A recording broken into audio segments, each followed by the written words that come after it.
ассалому алайкум мардуми сарбаланди тоҷик. Мо имрӯз тасмим гирифтем ҳамроҳи набераам Райҳонаҷон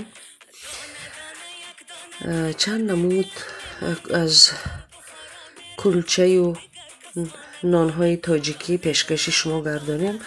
Он қадар кадбону ҳам набошем, лекин ҳаракат кардем ки ин корро имрӯз кунем.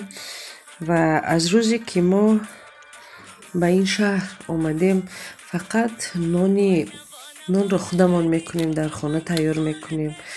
Кулча қандҳо бисёр аз ҳамин як орд чанд намуд кулчаю нону кулча қандҳою умуман ҳама чиз кардан мумкин.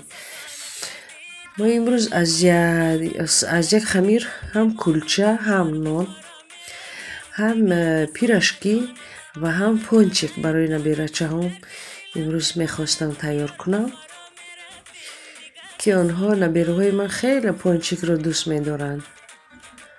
Умуман мардуми тоҷики мо, занҳои тоҷики мо бисёрашон кадбонии хуб ҳастанд.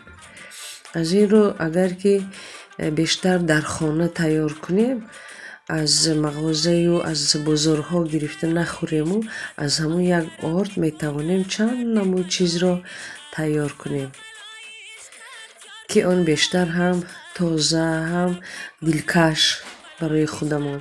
Вақте ки бо дасти худат як чизро тайёр мекунӣ, хеле дилкашу бомаза аст.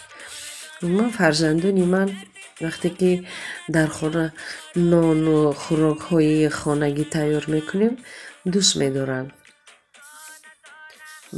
Ба шумо низ иштиҳои том ва агар тавонед, кадом вақте ки набошад ба шумо ки лозим ояд, ҳатман ба меҳмонӣ биёед.